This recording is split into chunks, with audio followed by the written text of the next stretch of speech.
नमस्कार।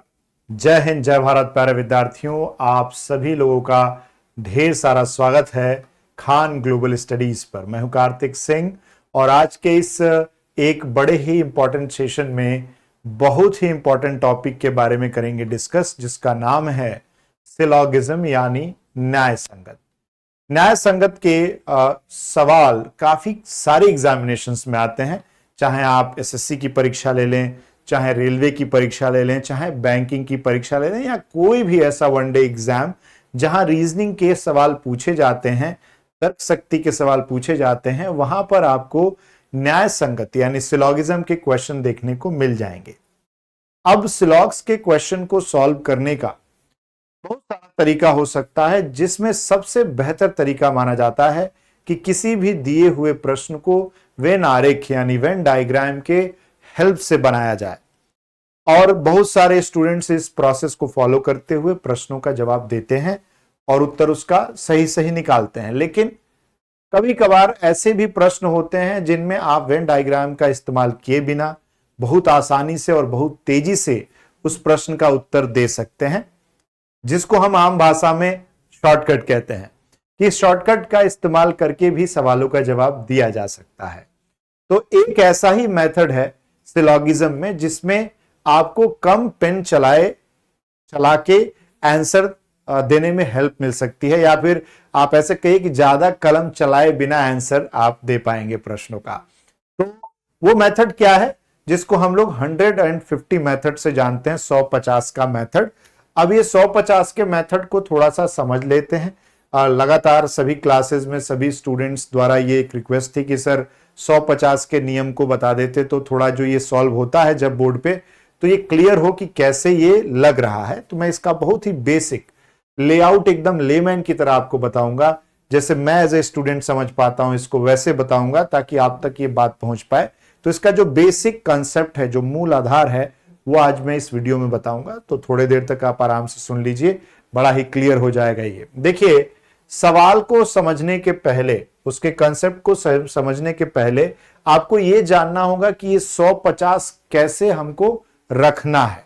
इसके लिए कथनों के प्रकार को जानना बहुत ही अनिवार्य है।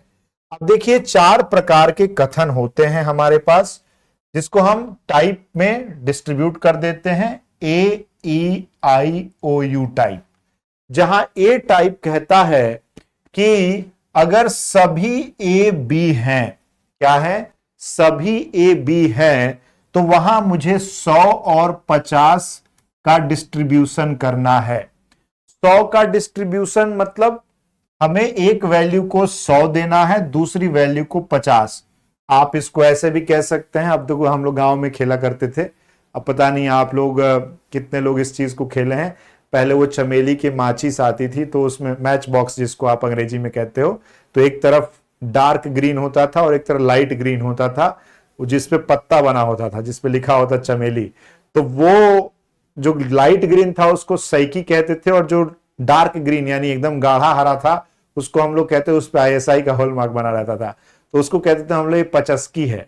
तो गोली खेल रहे, मार्बल खेलते थे, सैकी 50 खेलते थे, और वो पूरा मोटा मोटा बंडल बना के ऐसे रबड़ में बांध के रखते थे। तो वैसा ये कुछ है, ये 100 है, ये 50 है, सैकी 50 बोलता हूं मैं इसे, वैसे आप 150 भी बोल सकते हैं।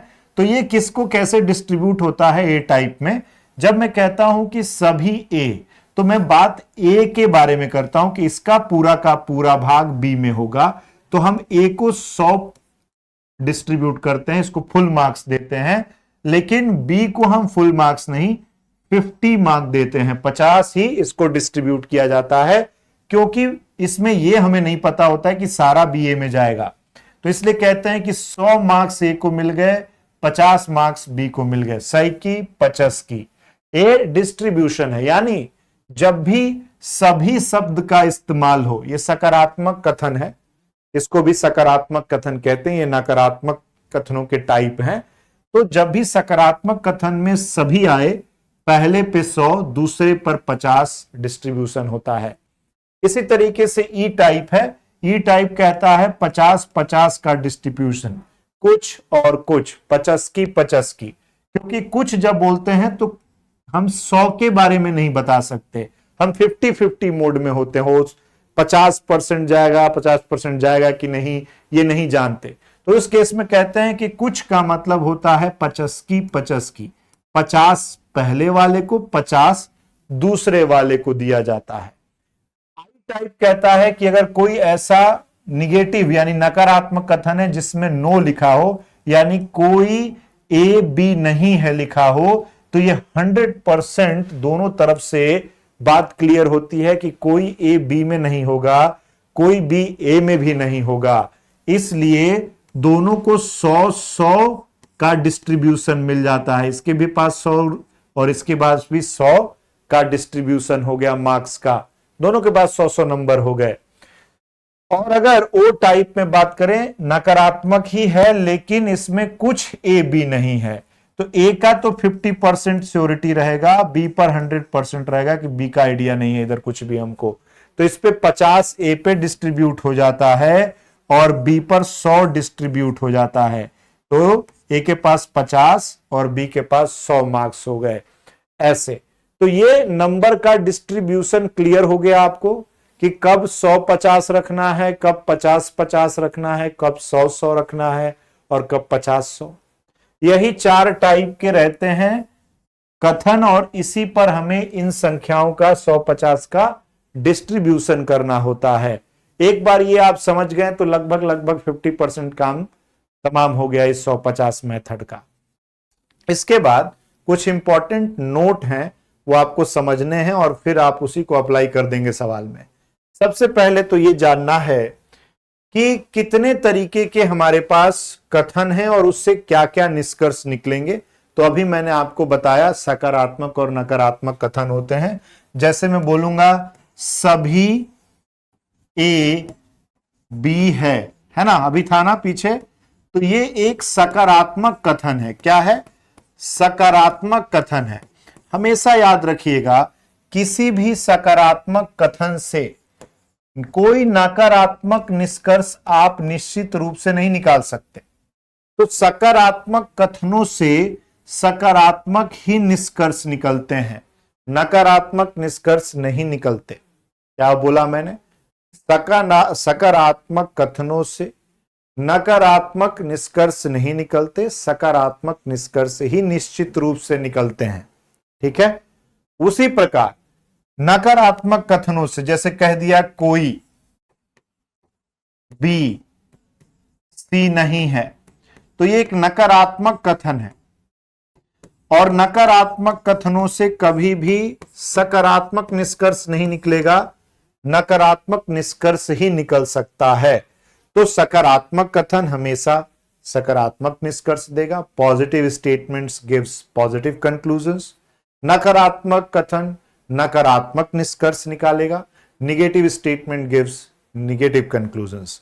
ये बात अपने दिमाग में एकदम फिक्स रखिएगा। कोई सकारात्मक कथन है तो उससे सकारात्मक निष्कर्ष निकालेंगे, कोई नकारात्मक है तो केवल नकारात्मक निष्कर्ष ही सही होगा।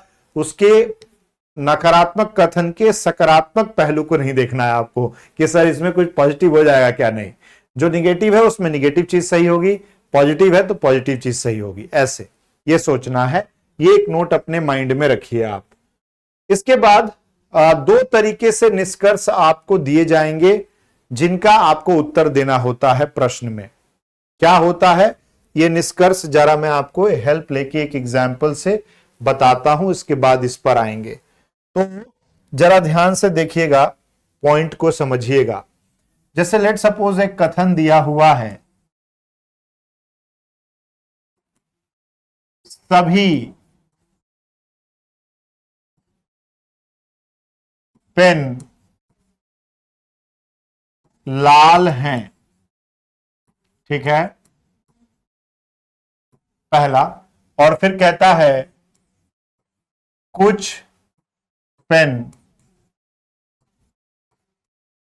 नीले हैं। ऐसे 2 कथन दिया गया है आपको और फिर इसके निष्कर्ष आपसे पूछे जा रहे हैं। तो अब यहां थोड़ा सा आप समझिएगा कि मैं कहना क्या चाह रहा था कि क्या डायरेक्ट निष्कर्ष होता है और क्या इनडायरेक्ट, प्रत्यक्ष अप्रत्यक्ष जिसको आप बोलते हैं होता है, वो थोड़ा समझ में आएगा आपको यहां। जैसे मैंने आपसे पूछा कुछ पेन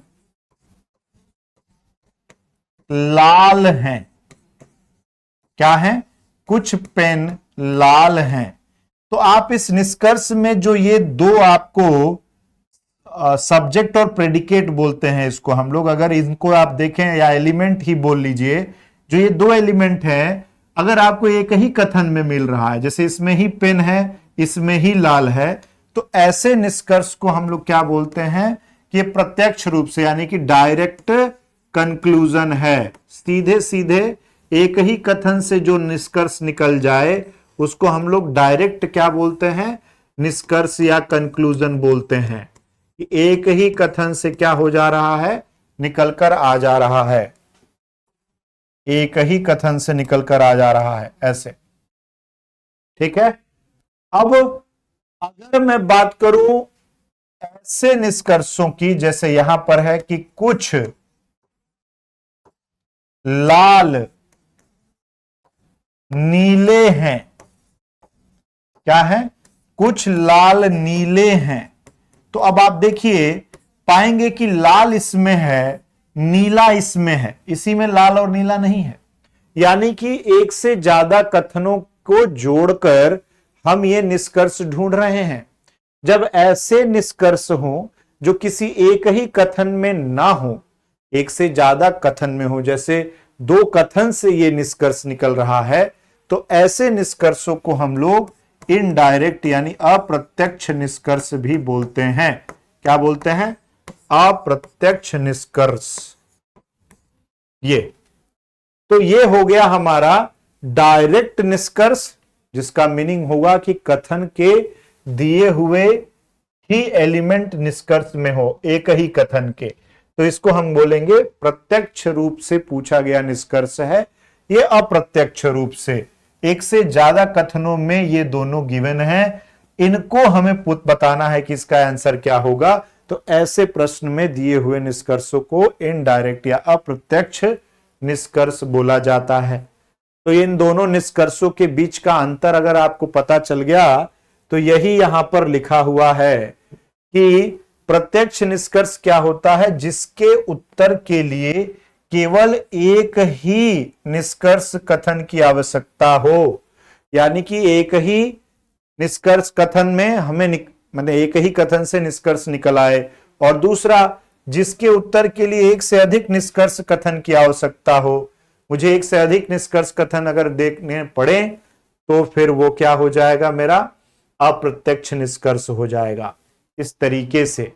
ठीक है, तो चलिए जरा इस चीज को समझते हैं और आगे बढ़ते हुए बहुत सिंपल तरीके से इस सवाल को सॉल्व करते हैं। अब यहां आपका जो कंडीशन दिया गया है यही इंपॉर्टेंट है, इस चीज को एकदम समझ गए अगर आप, तो डिस्ट्रीब्यूशन करिए, इस फॉर्मूला को लगाइए, आंसर पाइए।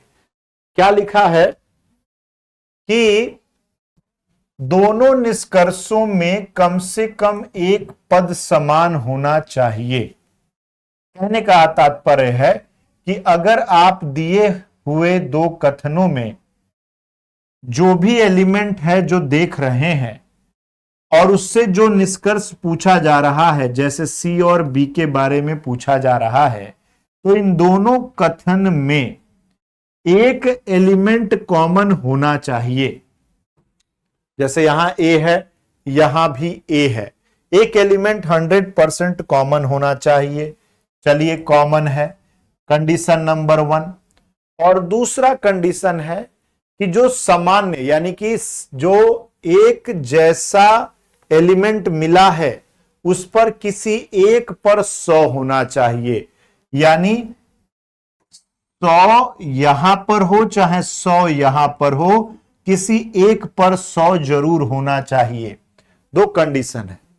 दिया हुआ जो हमारा कथन है उस कथन में अगर मान लीजिए ये निष्कर्ष पूछा गया है सी से बी, तो ये इनडायरेक्ट निष्कर्ष पूछा गया है। क्या पूछा गया है, इनडायरेक्ट निष्कर्ष। इनडायरेक्ट निष्कर्ष क्या होता है एक बार फिर से बता देते हैं, यहां पर इसको समझ लीजिएगा। इनडायरेक्ट निष्कर्ष क्या होगा, कर्स पे कर्स हो गया जी, इसको पहले सही करिए। इनडायरेक्ट निष्कर्ष क्या होगा, पहले इस पर ध्यान दीजिए।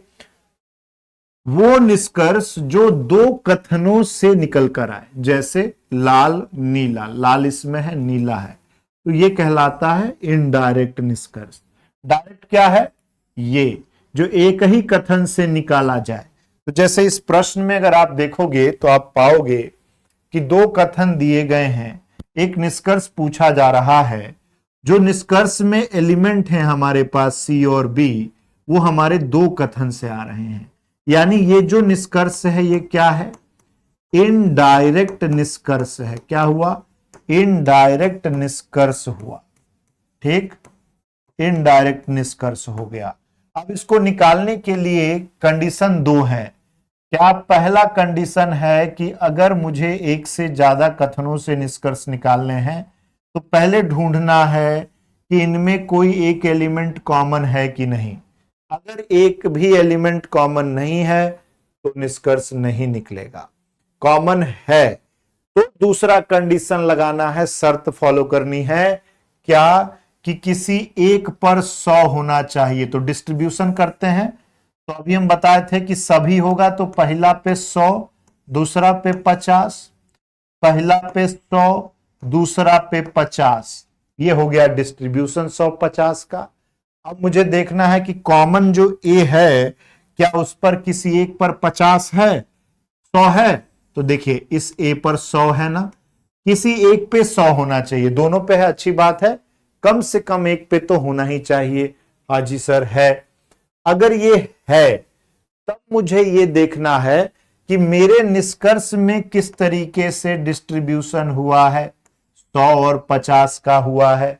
अब मैच कर देना है। क्या मैच कर देना है कि क्या कथन में सी पर 100 है, तो देखिए सी पर 100 है। क्या कथन में बी में 50 है, बी में 50 है। अगर ये वैल्यू मैच कर गई तो ये निष्कर्ष सही हो गया। खत्म। क्या हो गया, अगर ये दोनों वैल्यू मैच कर गई तो आंसर निकल आएगा। अर्थात पहले ये देखना है कि जो मेरा निष्कर्ष है वो डायरेक्ट है या इनडायरेक्ट है। अगर डायरेक्ट था तब तो एक ही कथन से निकलेगा, उसमें ये कंडीशन नहीं लगानी है। फॉर एग्जाम्पल, अगर मुझसे कोई बोलता कि बताइए कुछ बी ए हैं, ये निष्कर्ष मान लीजिए मुझसे कोई पूछ रहा होता, तो मैं इसका जवाब कैसे देता। ये एक डायरेक्ट निष्कर्ष हो गया। क्या हो गया, इसी कथन के लिए डायरेक्ट निष्कर्ष हो गया। क्यों, क्योंकि ये सिर्फ और सिर्फ एक ही कथन से ही आ रहा है। देखिए जरा, आ रहा नहीं आ रहा है, इसी में है। तब मुझे ये नहीं देखना है कि ये कौन कॉमन है, उस पे 100 होना चाहिए, कंडीशन तब नहीं लगेगी। अब मुझे सिर्फ इतना देखना है कि मैं इस पर क्या लगा रहा हूं, 50 और 50। क्या ये बी पर 50 कथन में है? क्या ए पर 50 कथन में है? 100 है तो 50 100% होगा, है। तो ये मेरा निष्कर्ष सही हो जाएगा। यानी अगर एक ही कथन से निष्कर्ष निकल रहा है तो बस मुझे मैच करना है कि क्या ये जो डिस्ट्रीब्यूशन ऑफ नंबर है वो इससे मैच हो रहा है कि नहीं। अगर मैच हो गया तब तो निष्कर्ष निकलेगा। देखिए 50 100 में आता है इसलिए हमने कहा कि ये होगा, 50 में 50 आता है इसलिए होगा, तब सही हो गया। अगर मैच नहीं करता तब ये गलत हो जाता। डायरेक्ट तो आसानी से निकल जाते हैं, इनडायरेक्ट में ये दो कंडीशन लगेगा। पहले, अगर एक से ज्यादा कथन से पूछा गया है तो कॉमन एलिमेंट है कि नहीं है, तो उस पर एक पे 100 है कि नहीं है। तब मुझे देखना है कि क्या जो पूछा गया है उस पर बराबर इसमें वैल्यू है कि नहीं। तो देखिए सी पर 100 है, बी पर 50 है। अब मैच करते ही ये निष्कर्ष मेरा क्या हो गया, सही सही हो गया। यानी कहने का मतलब है कि आप इस प्रश्न को अब एकदम आसानी से सॉल्व कर सकते हैं। कैसे? डायरेक्ट होगा तो सिर्फ आपको वैल्यू का डिस्ट्रीब्यूशन मैच करना है। इनडायरेक्ट होगा, कॉमन एलिमेंट पकड़ना है, उस पे 100 देखना है किसी एक पे, और फिर देखना है कि जो दो एलिमेंट है उसके डिस्ट्रीब्यूशन मैच कर रहे हैं कि नहीं। मैच कर गया होगा, नहीं मैच कर रहा है नहीं होगा, खत्म बात। तो ये इसका कंसेप्ट है 150 का, इसी से सवाल लग जाते हैं। अब एक नोट हमेशा रखिएगा कि किसी भी दो सकारात्मक कथनों से सकारात्मक निष्कर्ष निकलने का पूरा पूरा चांस रहता है। एक सकारात्मक और एक नकारात्मक कथन से नकारात्मक निष्कर्ष ही आते हैं, पॉजिटिव के आने के चांस नहीं है, निगेटिव आएगा। निगेटिव और पॉजिटिव कथनों से निगेटिव निष्कर्ष निकलते हैं, लेकिन अगर निगेटिव निगेटिव कथन है तो उससे कोई रिजल्ट नहीं निकलता। कहने का मतलब ये हुआ कि कुछ या सभी का कॉम्बिनेशन हो, मान लीजिए सभी या कुछ कथन में हो और दूसरे कथन में भी सभी या कुछ हो, यही दो सकारात्मक कथन होते हैं, तो इसके जो निष्कर्ष होंगे वो सभी या कुछ ही होंगे। इन्हीं दोनों में से कोई ना कोई एक होगा। ठीक है, ये इसका मीनिंग हुआ समझने के लिए। फिर अगर सभी या कुछ कथन दिया गया है, उसके साथ कोई नहीं और कुछ नहीं का संबंध है, यानी दूसरा जो कथन है वो एक नकारात्मक कथन है, कोई नहीं और कुछ नहीं, दो या में ऐसे, तो उस केस में इसका जो निष्कर्ष निकलेगा वो क्या आएगा, निगेटिव वाला ही आएगा, यही वाला इधर आ जाएगा यहां पर। इसी प्रकार इधर निगेटिव और इधर पॉजिटिव रहेगा तो भी निगेटिव ही आएगा, लेकिन निगेटिव निगेटिव यानी कि कोई नहीं या कुछ नहीं, दो कथनों का, वैसे यहां पर भी यही वाला लिख लीजिएगा। तो इस केस में हमेशा याद रखिएगा नो रिजल्ट रहेगा, मतलब नहीं बता सकते वाला रिजल्ट रहेगा, यही रिजल्ट आएगा, एग्जैक्ट आंसर नहीं निकलेगा। ये इसका मीनिंग हुआ। तो ये जस्ट टू एक्सप्लेन है कि कभी आप फंसे, मान लीजिए आपको लग रहा है ये पॉजिटिव पॉजिटिव से पॉजिटिव आएगा कि निगेटिव आएगा, तो याद रखिएगा पॉजिटिव आएगा। पॉजिटिव निगेटिव कथन से निगेटिव आएगा, निगेटिव पॉजिटिव कथन से निगेटिव निष्कर्ष होगा, निगेटिव निगेटिव कथन से कोई निष्कर्ष नहीं निकलेगा।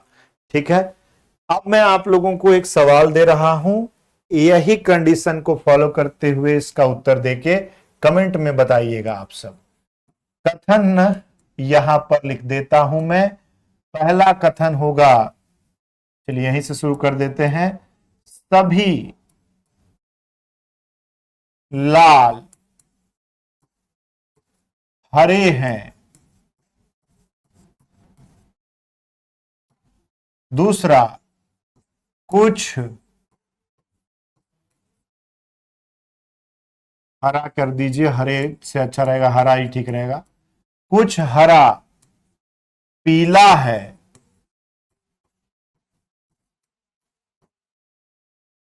और तीसरा, कुछ पीला नीला नहीं है।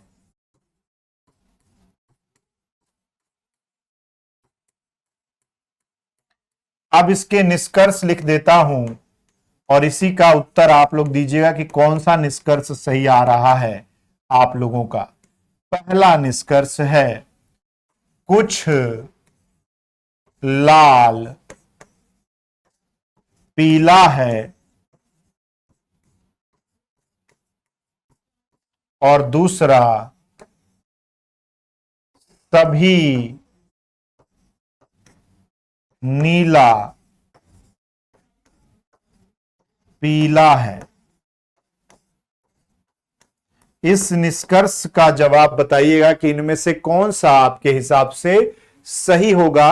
शर्त यह है कि कोई वेन आरेख नहीं बनाएगा, 150 का नियम लगाएगा और फिर इसका उत्तर निकालकर बताएगा। देखते हैं कमेंट में किसके किसके सही सही जवाब आते हैं। तो ये 150 का मूल नियम था जो मैंने आपको बताया बहुत बेसिक तरीके से। एक बार इसको यूज करके आंसर देने का प्रयास कीजिए। किसी भी प्रकार का कोई भी आपको डाउट होगा कमेंट में लिख दीजिएगा, आगे चलकर उसको और अच्छे से क्लियर किया जाएगा। इस सेशन में विशेष इतना ही। अपना ध्यान रखें।